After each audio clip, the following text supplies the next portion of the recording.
الحمد لله رب العالمين،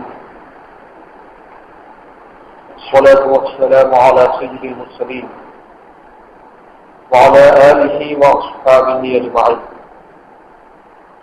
أما بعد، فأعوذ بالله من الشيطان الرجيم.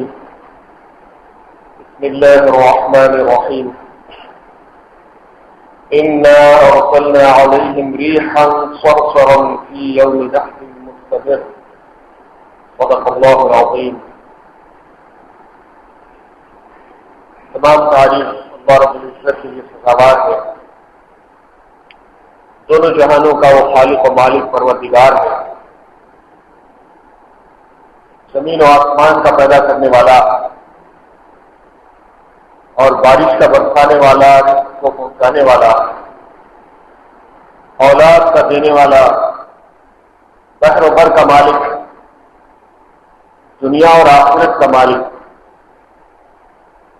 انسان اور جنات کا خالق اور پروردگار. ہم گواہی دیتے ہیں کہ وہی عبادت کے لائق ہے، اس کے سوا کوئی عبادت کے لائق نہیں. درود و سلام و حضرت محمد مصطفیٰ احمد مصطفیٰ خاتم الانبیاء رسول اللہ صلی اللہ علیہ وسلم پر. سورہ قمر کی ایک آیت میں نے پڑھی ہے جس میں اللہ تعالیٰ کا ارشاد ہے: انا ارسلنا علیہم ریحا صرصرا فی یوم نحس مستمر. بے شک ہم نے ان پر ہوا بھیجی مسلسل دن اور رات میں، اور وہ دن بڑا منحوس تھا. یہ آیت قوم عاد پر جو اللہ تعالیٰ نے عذاب نازل فرمایا تھا، ان کے اوپر آندھی بھیجی گئی تھی، اور وہ 7 دن اور 8 رات تک مسلسل چلتی رہی. پھر اس آندھی نے ان کو ہوا میں اڑایا. حالانکہ وہ بڑے ڈیل ڈول کے لوگ تھے، کافی اونچے پورے بڑے چوڑے چکلے، جن کے بارے میں اللہ تعالیٰ نے فرمایا کہ ہم نے اس جیسی قوم کو پہلے کبھی پیدا نہیں کیا تھا. جسمانی اعتبار سے بڑے طاقتور تھے، لیکن ہوا نے ان کو آسمانوں میں اڑایا اور اس کے بعد اوپر سے ان کو نیچے پٹک دیا. یہ عذاب جو ان کے اوپر آیا تو اس کے بارے میں اللہ تعالیٰ نے یہاں فرمایا کہ فی یوم نحس مستمر. یہ ایک بڑا منحوس دن تھا جو ان کی زندگی میں آیا. یہاں پر ایک لفظ ہے منحوس، یوم نحس، کہ جب اللہ کا عذاب کسی قوم کے اوپر آتا ہے تو اللہ کے عذاب کا قانون یہ ہے کہ وہ لوگوں کے اعمال کے نتیجے میں آتا ہے. جب لوگوں کے اندر برائی عام ہو جاتی ہے اور گناہ کے اوپر لوگ مصر ہو جاتے ہیں، برائی کا احساس انسان کے دلوں کے اندر ختم ہو جاتا ہے، تو ان کے اوپر اللہ کا عذاب آتا ہے. اور یہ اللہ کا عذاب آنا، گناہوں کے اندر ملوث ہو جانا، یہ سب سے بڑی نحوست ہے جو اس آیت میں بتلائی گئی. یہ بات اس لیے کہی جا رہی ہے کہ آج محرم کی 29 تاریخ ہے اور کل یا پرسوں سے سفر کا مہینہ شروع ہونے جا رہا ہے. لوگوں کے اندر یہ بات بہت مشہور ہے کہ محرم کا مہینہ غم کا اور سفر کا مہینہ نحوست کا. یہ مہینہ بڑا منحوس ہوتا ہے. آپ دیکھیے شادی خانے سونے پڑ جاتے ہیں،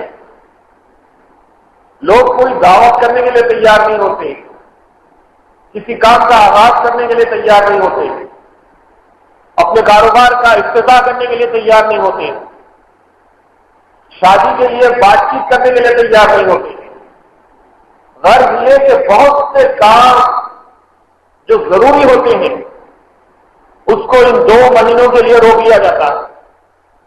محرم میں نہیں کر سکتے، سفر میں نہیں کر سکتے. اور سفر کے بارے میں یہ ہے کہ یہ بڑا منحوس مہینہ ہے.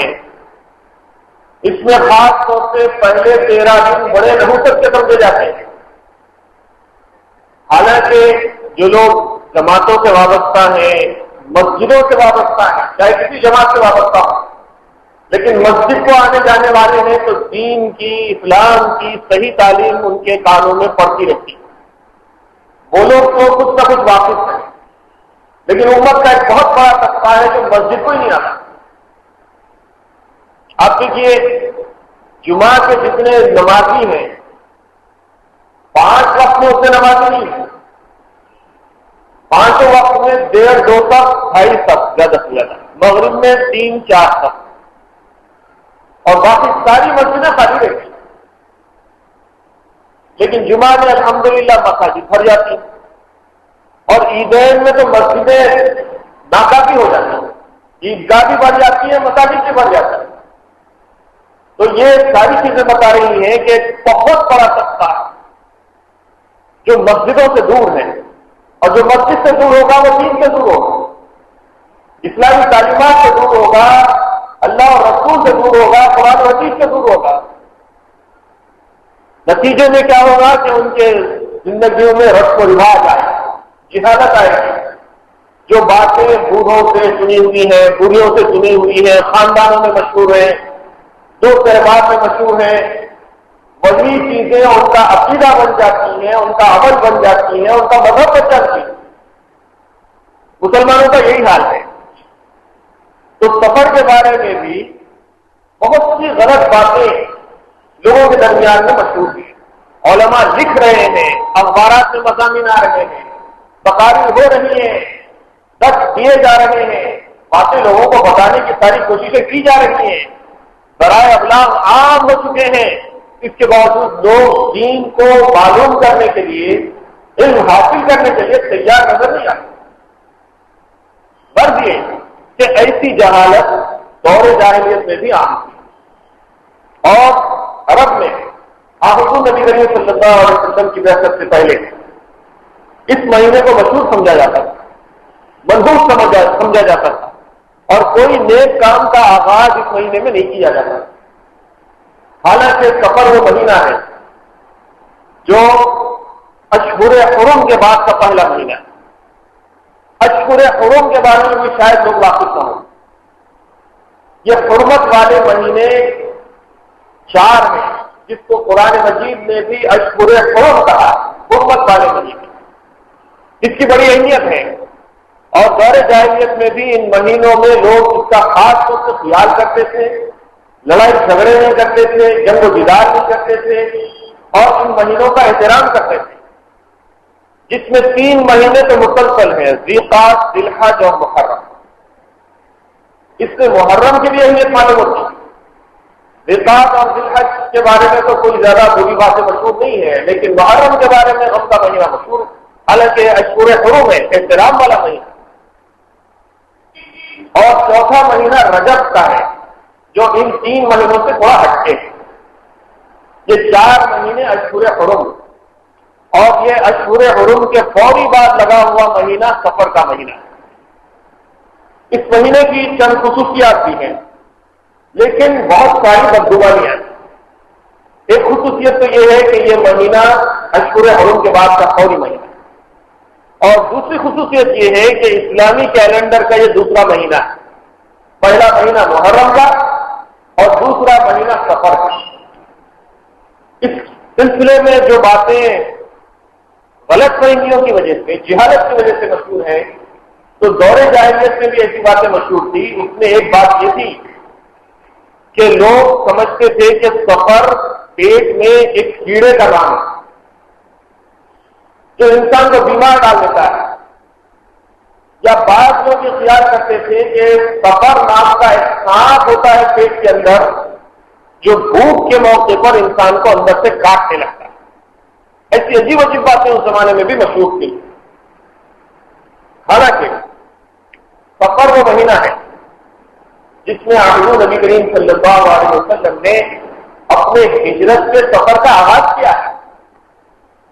بہت سے لوگ اس مہینے کو سفر کے لیے بھی صحیح نہیں سمجھتے، بدخالی کرتے ہیں اور کہتے ہیں کہ نہیں، کوئی سفر کے لیے نہیں نکلنا ہے، سفر کا مہینہ ہے، سفر کے لیے نکلے تو کافی بنتا۔ ایسی باتیں لوگوں میں مشہور ہیں۔ حالانکہ تاریخ اسلام کا اہم ترین سفر کرتے ہیں کہ تاریخ انسانیت کا، پوری انسانی ہسٹری کا اہم ترین سفر تھا جو ہمارے اور آپ کے آقا حضور نبی کریم صلی اللہ علیہ وسلم نے مکے سے شروع کیا، اور انتہائی سخت اور آزمائش والے وہ حالات تھے جس میں مکے کے سارے لوگ آپ کو دشمن ہو گئے، اور منصوبہ بنا لیا گیا تھا، پلاننگ کر لی گئی تھی کہ سارے قبائل کے بہادر نوجوان مل کر محمد صلی اللہ علیہ وسلم کو آج کی رات قتل کر دیں۔ دارالندوا میں میٹنگ ہوئی اور یہ بات ڈسائڈ کر کے سب لوگوں نے آپ صلی اللہ علیہ وسلم کو قتل کرنے کا منصوبہ رات کو بنایا اور آپ کے مکان کو گھیر لیا گیا۔ عین ایسے ہی موقع پر اللہ تعالیٰ کے حکم سے نبی کریم صلی اللہ علیہ وسلم ہجرت کے لیے نکلتے ہیں اور اپنے مکان سے باہر آتے ہیں، حضرت ابوبکر کے مکان تشریف لے جاتے ہیں، پھر وہاں سے حضرت ابوبکر اور حضور صلی اللہ علیہ وسلم یہ دونوں مل کر آ کر غار کے اندر پناہ لیتے۔ یہ واقعہ جو ہوا وہ سفر کی 27 تاریخ کو ہوا، 27 سفر کو ہجرت کے سفر کا آغاز۔ تو ہجرت کا سفر کتنا کامیابی کا سفر تھا، آزمائشوں سے بھرا ہوا تھا، اندیشوں سے بھرا ہوا تھا، خطرات سے پر تھا، دشمنوں سے مصرے سے نکلنا تھا، اور قدم قدم پر اللہ تعالیٰ کی طرف سے نصرت بھی آ رہی، مدد بھی آ رہی۔ اور یہ اللہ تعالیٰ کا قانون ہے کہ پہلے تو اللہ تعالیٰ کے بندوں کو سخت ترین آزمائشوں کے اندر چھوڑ دیتے، بالخصوص پیغمبروں کے ساتھ یہ معاملہ ہوتا ہے، اور حالات اتنے سنگین ہو جاتے ہیں کہ کہیں سے کوئی مدد کے، کہیں سے مصیبت اور آزمائش سے نکلنے کے کوئی آثار نظر نہیں آتے، اور ایسا محسوس ہوتا ہے کہ اب بالکل ہلاکت آ گئی ہے اور ہم کو ہلاک کر دیا جائے گا۔ ایسے موقعوں پر پیغمبروں کا ایمان ٹاپ پہ ہوتا ہے، عروج پہ ہوتا ہے، اور ان کو یقین ہوتا ہے کہ ہم کو اللہ تعالیٰ اس امتحان سے، اس مصیبت سے انشاءاللہ بچائے گا۔ موسیٰ علیہ السلام کے ساتھ بھی یہ معاملہ ہوا، بنی اسرائیل کو لے کر نکلے، دریا سامنے آ گیا، پیچھے سے فرعون کا لشکر آ گیا، اور حالت یہ ہے کہ موسیٰ علیہ السلام کی قوم کہہ رہی ہے کہ اے موسیٰ اتنا لمدرکون، ہم تو پکڑے گئے، آگے دریا ہے، پیچھے فرعون کا لشکر ہے، نہ آگے جا سکتے نہ پیچھے آ سکتے، اب ہم کہاں جائیں گے؟ موسیٰ علیہ السلام کا ایمان دیکھیے، انما ربی سیہدین، کہہ رہے ہیں کہ میرا رب میرے ساتھ ہے اور وہ مجھے راستہ دکھائے گا۔ اللہ تعالیٰ نے حکم دیا کہ موسیٰ اپنی عصا کو پانی میں مارو، عصا پانی میں مارا گیا، پانی درمیان سے پھٹ گیا، راستہ نکلا، موسیٰ علیہ السلام بنی اسرائیل کو لے کر دریا سے پار، اور پیچھے فرعون کا لشکر جب پیچھا کرنے کے لیے آیا تو اسی دریا نے جس نے موسیٰ اور موسیٰ کی قوم کو راستہ دے دیا، اسی دریا نے فرعون اور فرعون کی قوم کو غرقاب کر دیا۔ اسی طرح سے ابراہیم علیہ السلام آگ میں ڈال دیے گئے، فرشتے نے آ کر مدد کرنے کی درخواست کی تو ابراہیم علیہ السلام نے انکار کر دیا۔ اس کے بعد آگ کو حکم ہوا، دیکھنے والے دیکھ رہے ہیں کہ آگ میں ڈالا جا رہا ہے، بھیانک قسم کی آگ ہے اور یہ جلا کے ختم کر دے گی ابراہیم کو، لیکن اللہ کی طرف سے حکم ہوا، ابراہیم علیہ السلام نے کہا کہ جب میرا رب دیکھ رہا ہے تو پھر مجھے کسی کی مدد کی ضرورت نہیں۔ تو حکم ہوا کہ یا نار کونی بردا وسلاما علی ابراہیم، اے ابراہیم، اے آگ ابراہیم علیہ السلام پر سلامتی کے ساتھ ٹھنڈی ہو جا۔ آگ ٹھنڈی ہو گئی، گلزار ہو گئی۔ ہجرت کے موقع پر بھی اللہ کے نبی صلی اللہ علیہ وسلم دشمن کے نیزے میں گرے ہوئے اور نکلتے سورہ یاسین کی آیات پڑھتے ہوئے مٹی ڈالتے ہیں، سب کے اوپر رشی تاری ہو جاتی ہے اور سلامتی کے ساتھ نکل کے غار میں پناہ لیتے ہیں۔ پھر غار میں صورتحال یہ ہے کہ دشمن آ کے ٹھہر گئے ہیں غار کے منہ پر، گفتگو کر رہے ہیں۔ ابوبکر صدیق رضی اللہ تعالیٰ عنہ گھبرا رہے ہیں کہ اللہ کے رسول کو آ گئے، تو اللہ کے رسول فرما رہے ہیں لا تحزن ان اللہ معنا، اے ابوبکر غم مت کرو، اللہ ہمارے ساتھ ہے۔ پھر اللہ کی مدد آئی، اللہ تعالیٰ نے ان کے دلوں کو پھیر دیا، واپس چلے گئے۔ اور پھر کئی ایسے مواقع آئے ہجرت کے سفر کے دوران جہاں قریب تھا کہ اللہ کے رسول پکڑے جاتے، گرفتار کر دیے جاتے یا قتل کر دیے جاتے، لیکن اللہ تعالیٰ نے مدد فرمائی اور یہ سفر جو ماہ سفر میں شروع ہوا تھا کامیابی کے ساتھ پورا ہوا، اور نبی کریم صلی اللہ علیہ وسلم مدینہ طیبہ جب پہنچے ہیں تو وہ ربیع الاول کی پہلی تاریخ تھی، 27 سفر، اور 27 سفر کو آپ نے سفر کا آغاز کیا، 3 دن غار میں رہے، 1 ربیع الاول کو آپ نے غار سے نکل کر سفر کا آغاز کیا، اور 9 یا 12 ربیع الاول کو آپ مدینہ طیبہ پہنچے۔ اس طرح سے ماہ سفر میں تاریخ اسلام کا اہم ترین واقعہ پیش ہے کہ ہجرت کے سفر کا آغاز ماہ سفر میں ہوا، تو پھر یہ سفر کا مہینہ منوط کیسے ہو سکتا ہے؟ اور اللہ کے رسول کے ساتھ اللہ کی مدد و نصرت شامل حال رہی، اسی لیے اس ماہ سفر کے ساتھ ایک اور لفظ کا اضافہ کیا جاتا ہے، سفر المظفر۔ مظفر کہتے ہیں ظفریابی کو، کامیابی کو، جیت کو، سکسیس کو۔ تو یہ بات خود بتا رہی ہے کہ یہ مہینہ منحوس نہیں۔ پھر ہم دیکھتے ہیں کہ خود اللہ کے رسول صلی اللہ علیہ وسلم نے جب سفر کا مہینہ اپنے سفر کے لیے منتخب فرمایا تو وہیں پر جب آپ مدینہ طیبہ پہنچے اور قریب 1 سال ہونے جا رہا تھا، اور دشمن مکے کے جو تھے وہ آپ کے تعاقب میں تھے، کوشش کر رہے تھے کہ مدینے میں بھی محمد صلی اللہ علیہ وسلم کو چین سے نہ رہنے دیا جائے، مختلف اسکیمیں تیار کی جا رہی تھی، اور ابھی بدر کا معاہدہ بھی پیش نہیں آیا تھا، لیکن اس سے پہلے ایک چھوٹی سی جھڑپ مکے کے کفار سے مسلمانوں کی راستے میں ہوئی ہے۔ اگرچہ کہ تاریخ اسلام میں اس واقعے کو اتنی اہمیت نہیں دی جاتی ہے، لیکن یہ پہلا موقع تھا کہ مسلمان اور کافر آپس میں ایک دوسرے کے ساتھ ہاتھا پائی یا جھڑپ کے درمیان میں آ گئے۔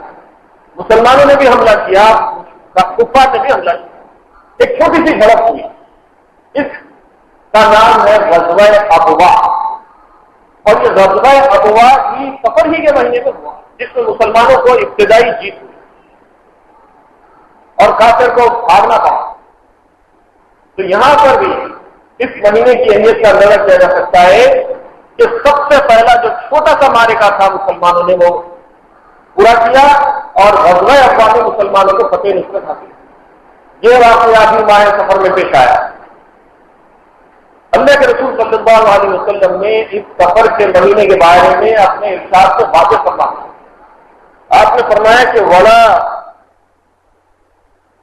طیرہ ولا حامہ ولا سفر، اور آپ نے یہ بھی فرمایا ولا عدوا، یعنی کوئی بیماری متعدی نہیں ہوتی، ایک کو بیماری لگی تو اس سے دوسرے کو لگے گی، پھر تیسرے کو لگے گی۔ اس کی نفی فرمائی اللہ کے رسول صلی اللہ علیہ وسلم۔ اب میڈیکلی اس کے کچھ بھی وجوہات ہو سکتے ہیں۔ ایک شخص نے آ کر اللہ کے رسول سے پوچھا، اللہ کے رسول یہ تو آپ فرما رہے ہیں، لیکن ہمارے پاس ہم دیکھتے ہیں کہ ایک اونٹ کو خارش ہو جاتی ہے، اور پھر اس خارش زدہ اونٹ سے بہت سے اونٹوں کو خارش ہو جاتی ہے۔ ایک بیماری ہے خارش، کھجلی ہوتی ہے اس میں، تو اس کی وجہ سے بہت سے اونٹ متاثر ہوتے ہیں، پھر یہ متاثر بیماری نہیں ہے۔ تو اللہ کے رسول صلی اللہ علیہ وسلم نے ارشاد فرمایا کہ ٹھیک ہے ایک اونٹ سے سب کو بیماری لگی، لیکن پہلے اونٹ کو بیماری کہاں سے آئے؟ تو معلوم یہ ہوتا ہے کہ بیماری اور شفا بھی اللہ کی طرف سے آتی ہے۔ تو لا عدوا، پھر آپ نے فرمایا ولا طیرہ، پرندوں میں نحوست نہیں ہوتی، لوگ پرندوں کو اڑا کر اس کے پاس دیا کرتے تھے، اور اچھے اور برے کام کے بارے میں، کام کے کرنے یا نہ کرنے کے بارے میں فیصلہ کیا کرتے تھے۔ تو پرندوں کے ذریعے سے آپ نے فرمایا کہ یہ کام لینا صحیح نہیں ہے۔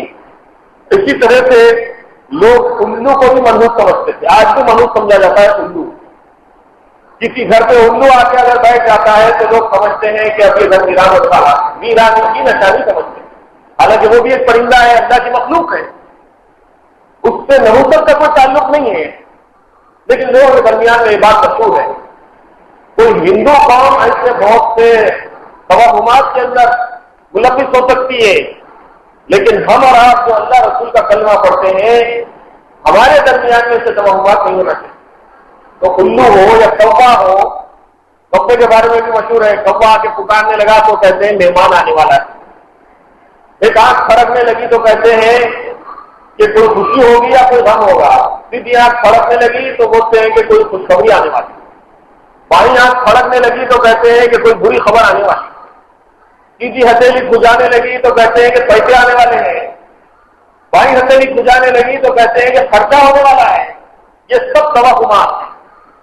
گھر سے نکلے کام کرنے کے لیے، درمیان میں بلی آڑے آ گئی اور چلتے چلتے رک گئے اور کہنے لگے کہ بلی درمیان میں آ گئی، کام نہیں بننے والا ہے، اس لیے اب نہیں جائیں گے.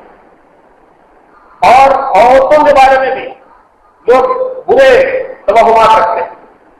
شادی کر کے بہو کو لاگے، اتفاق کی بات ہے، ساس ہے، دوسرے ہیں، خاندان کے بوڑھے لوگ ہیں، وہ پہلے اپنی عمروں کو پہنچتے رہتے، پہلے سے بیمار رہتے، عمریں ان کی ہو چکی ہوتی ہیں. اتفاق کی بات ہے کہ وہ بہو آتے چند دن میں کسی کا انتقال ہو گیا تھا، آتے ساتھ کو کھا گئی.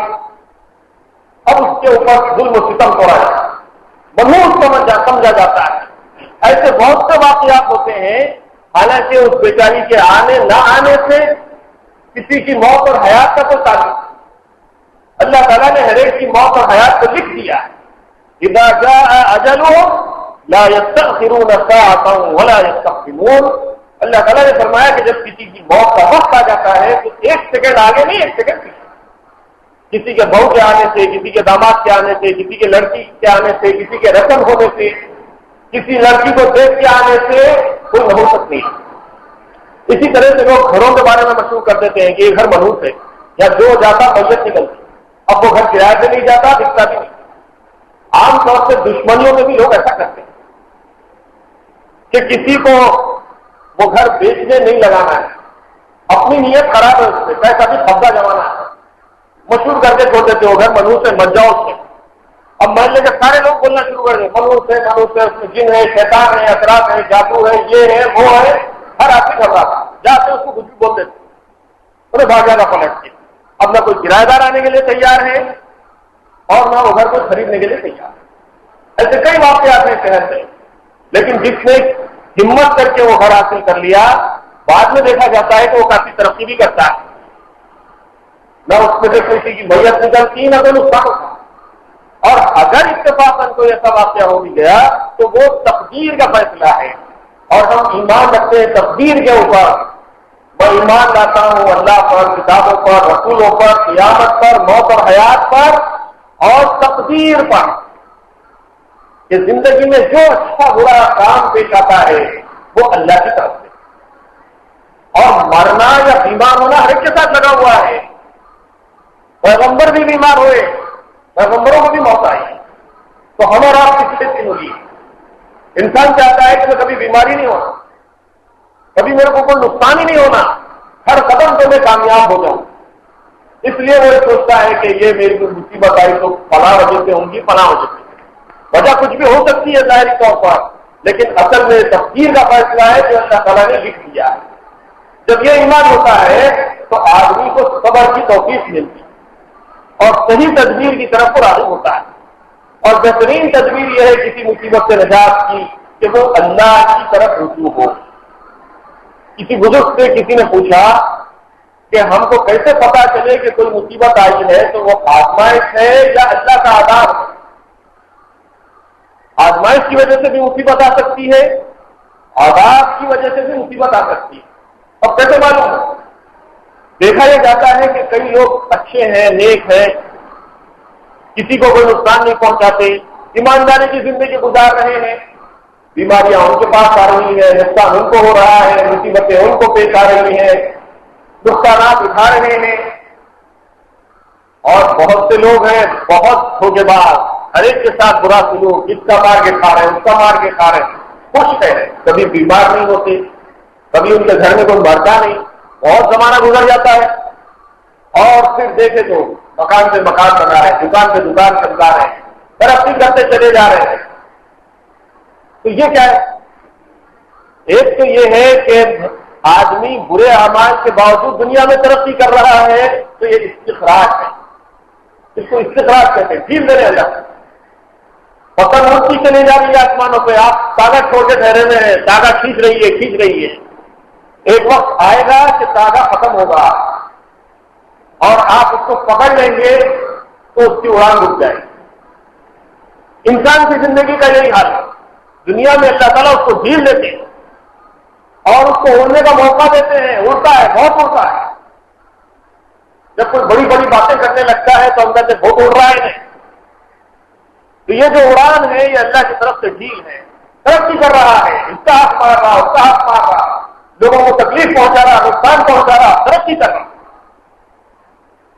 لیکن دیکھنے میں یہ آتا ہے کہ ایک وقت آتا ہے برا اس کی زندگی میں بھی، اور اللہ تعالیٰ اس کو دنیا میں بھی ذلیل و خوار کرتے ہیں اور آخرت کا عذاب والا ہے.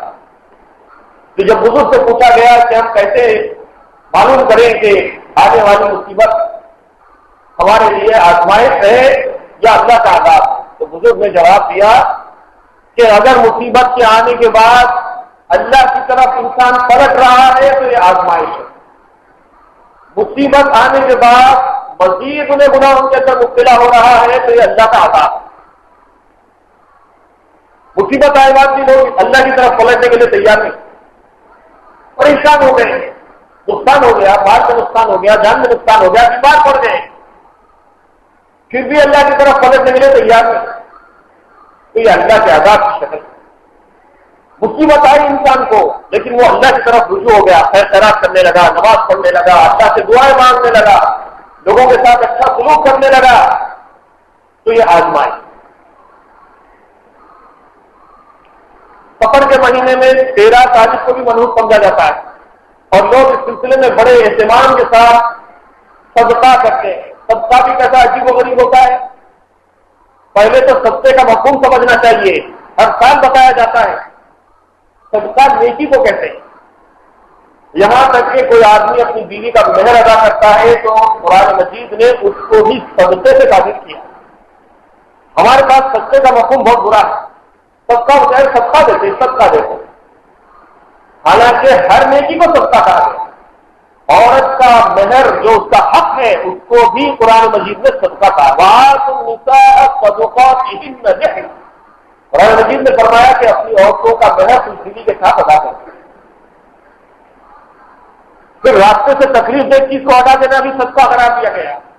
اپنے بھائی سے خوش اسلوبی کے ساتھ ملنا بھی صدقہ قرار دیا گیا. اپنے بیوی بچوں کو کھانے پینے کے لیے دینا بھی صدقہ قرار دیا گیا. اب کوئی آدمی اپنے بیوی بچوں کو دے سکتا ہے تو صدقہ کھاؤ، برداشت کرتے کوئی، کیونکہ ہمارے پاس اردو میں صدقے کا مفہوم بہت برا ہے، لیکن عربی میں قرآن و حدیث کی اصطلاح میں ہر نیکی کو صدقہ کہا گیا. اب ہم لوگ کیسا صدقہ کرتے ہیں؟ 13 تیزی میں ملاوے، کیلے اور انڈے، کچھ کھانے کی چیزیں اور کچھ ناکارہ چیزیں وہ رات میں سرانے رکھتے ہیں. پھر تیل کی ایک کٹوری رکھتے تھے پہلے، اب بھی ہے بات گھروں میں. ایسا ایسا یہ چیزیں ختم ہو رہی، پڑھے لکھے لوگوں میں تو ختم ہو رہی ہے، لیکن جاہلانہ تصورات اور رسومات پڑھے لکھے لوگوں کے گھروں میں بھی پرانے بوڑھیوں کی وجہ سے جاری و ساری ہے، ابھی بھی ہے. یا سنتے مسجد میں اور گھروں میں ایسے وہی کرتے، اس لیے بار بار توجہ دلانی پڑتی ہے. اور پھر اس میں تیل میں سورج دیکھتے گا، پھر سورج نکلنے سے پہلے اس کو خیرات کرتے ہیں. خیرات کا مطلب یہ نہیں ہے. ایک تصور اس کے اندر یہ بھی ہے کہ ہماری بلا نکال کے اس کے اوپر ڈال دو. اب لوگ سستے کے انڈے ہیں وہ تو خریدتے نہیں، کیوں؟ وہ اس کا سکتا ہے کہ وہ کھائیں سے وہ مصیبت ہم کو آ جائیں گی، اس لیے دوسرے کو روکتے. 13 تیزی کے بعد 7-8 دن تک انڈے مت کھاؤ، یہ مت کرو، وہ مت کرو. تو مصیبت ٹرانسفر کرنے کا نام صدقہ نہیں. ایک صاحب صدقہ کرنے کا کسی کو مشورہ دیے، بولے کہ ارے بہت بیمار ہو رہا ہے، اس کے اوپر سے کبا مار کے چھوڑ دو. تو جا کے چوک سے کبا لایا گیا، کالا کبا، اس کے اوپر سے ایسا مار کے چھوڑ دیے. اس کے بعد بولے کہ اب بات جا کے دیکھو، میں سامنے بیٹھا تو آہستہ آہستہ انہیں مریل ہو گیا تھا، اونگنے لگتا اس کے بعد مر جاتا. جیسے انہیں مر گیا تمہاری مصیبت ہو. ایک مفہوم اس میں دیا جا رہا ہے کہ آپ کی مصیبت دوسرے جاندار کے اوپر ٹرانسفر کر دو. جان کا صدقہ جان سے دو، انڈا تو بھی دو، مرغی تو بھی دو، بکرا تو بھی دو، جان کا جان سے دینا ہے۔ حالانکہ جان کا مال کا صدقے کا مفہوم یہ نہیں ہے، صدقے کا مطلب یہ ہے کہ کسی غریب کی محتاج کی مدد کرو، اس کو جس چیز کی ضرورت ہے اس کی مدد کی جائے، اور وہ سفر میں بھی ہو سکتا ہے، محرم میں بھی ہو سکتا ہے، سال بھر میں کبھی بھی ہو سکتا ہے، کسی بھی دن میں کسی بھی تاریخ میں ہو سکتا ہے۔ دیکھا یہ جائے گا کہ کون آدمی کس مصیبت میں گرفتار ہے اور اس کو کس چیز کی ضرورت ہے۔ صرف رنگین قسم کا کھانا دلانے اور پینے سے اچھا نہیں ہو سکتے۔ کوئی آدمی بھوکا ہے، اس کو کھانے کی ضرورت ہے، کھانا کھلائیے اور عزت کے ساتھ کھلائیے، دروازے کی چوکھٹ کے پاس بٹھا کے مت کھلائیے، اپنے ساتھ اپنے ٹیبل پہ اپنے دستر پہ بٹھا کے کھلائیے، صدقہ ہے۔ ولیمے کی دعوت میں بلا کے کھلائیے، وہ بھی صدقہ ہو سکتا ہے۔ کیوں غریب کو نہیں کھلاتے؟ کیوں غریب کو دعوت میں نہیں آنے دیتے؟ اس کو صرف صدقے کا کھانا کھلائیں گے تو صدقے کا یہ مفہوم بہت غلط ہے جو ہمارے درمیان میں جاری ہے، اس کو ختم کرنا چاہیے۔ اور اس کے لیے صرف 13 تاریخ مقرر نہیں ہے، بلکہ ہمیشہ صدقہ کیا جا سکتا ہے۔ تو بیمار ہے، علاج کے لیے اس کو دواؤں کی ضرورت ہے، اس کے دواؤں کا انتظام کیجیے، اس کے علاج کا انتظام کیجیے، صدقہ ہے۔ تو غریب ہے، تعلیم حاصل کرنا چاہ رہا ہے، اس کے پاس پیسہ نہیں ہے فیس دینے کے لیے، کتابیں خریدنے کے لیے، اس کی مدد کیجیے، تعلیم حاصل کرنے کے لیے صدقہ ہے۔ کوئی آدمی پریشان ہے، مکان اس کو نہیں مل رہا ہے، کم کرائے پہ آپ اپنا مکان لیجیے، یا چند دن صبر کیجیے جب تک کہ اس کے حالات درست ہو جائیں، بعد میں کرایہ وصول کیجیے، یہ سب صدقے کے کام ہے۔ مصیبت میں اپنے بھائی کے کام آنا سکتا۔ تو حاضرین کرام، عرض کرنا یہ ہے کہ یہ مہینہ منحوس نہیں ہے، یہ مہینہ مظفر ہے، فخر مظفر، اس کے اندر اللہ کی طرف سے مدد و نصرت آتی ہے۔ پھر بعض لوگوں میں یہ بات مشہور ہے کہ حضور صلی اللہ علیہ وسلم اس مہینے میں بیمار ہو گئے تھے، پھر 4 چندے کو اچھے ہو گئے، آپ نے غسل صحت کیا۔ محقق علماء نے اس کی تردید کی ہے اور حوالوں سے یہ بات بتائی ہے حدیث کے کہ حضور صلی اللہ علیہ وسلم سفر کے مہینے کے آخری 4 چندے کو صحت یاب نہیں، بلکہ اپنی زندگی کے آخری دنوں میں حضور نبی کریم صلی اللہ علیہ وسلم سفر کی 28 تاریخ کو بقیع کے قبرستان تشریف لے گئے، اور وہاں سے آنے کے بعد آپ نے محسوس کیا کہ آپ کی صحت بگڑ رہی ہے، سر میں شدید درد ہو رہا ہے، آپ کو بخار آنے لگا، اور یہ بخار نے اتنی شدت اختیار کی کہ 28 سفر کے بعد سے آپ مسلسل بیمار ہو گئے، اور یہ بیماری 13 دن تک مسلسل رہی، اور پھر 11 ربیع الاول کی رات میں یہ بیماری کافی عروج پر پہنچی، اور ربیع الاول کی 12 تاریخ کو آپ صلی اللہ علیہ وسلم کا انتقال ہو گیا۔ تو یہ بیماری کا آغاز بھی سفر کے مہینے کے آخری دنوں سے ہوا۔ تو 4 چندے کا جو تصور ہے کہ حضور صلی اللہ علیہ وسلم صحتیاب ہوئے تھے، یہ غلط ہے، بلکہ آپ بیمار ہوئے تھے۔ اور لوگ اس دن میں بہت سیر و تفریح کرتے ہیں، سبزہ کھدلنے کے لیے آتے ہیں پبلک گارڈن، اور وہاں جا کے ہریالی کھدلنا، چھلے پہننا اور مختلف قسم کے کاروبار لوگ کرتے ہیں۔ میں سمجھتا ہوں کہ ہمارے پاس یہاں جتنے لوگ آتے ہیں ان میں سے تو ایسے جاہل لوگ نہیں ہیں، لیکن ہمارے ملنے جلنے والے بہت سارے لوگ ہیں، اور خاص طور سے جو پسماندہ طبقہ ہے تعلیم کے اعتبار سے، گھروں میں کام کرنے والے، نوکر چاکر اور لوور کام کرنے والے جو لوگ ہیں، ان کے پاس تعلیم بھی نہیں ہے، دینی تعلیم بھی نہیں ہے، دنیاوی تعلیم بھی نہیں ہے، جس کے نتیجے میں ایسے بہت سے توہمات کے وہ شکار نظر آتے ہیں۔ تو ایسے لوگوں کی تعلیم و تربیت کرنا یہ بھی ہمارا فرض ہے۔ اور پھر اس سلسلے میں ہم صرف سن کے خوش ہو کے اور بہت اچھی بات کرے آج مول صاحب بول کے چلے جانا نہیں ہے، بلکہ اپنے ملنے جلنے والوں کو یہ باتیں بتانا، ان کو برائی سے روکنا اور صحیح دین کی تعلیم کی طرف راغب کرنے کی کوشش کرنا، یہ ہمارا فریضہ ہونا چاہیے۔ اللہ تعالیٰ سے دعا ہے کہ اللہ تعالیٰ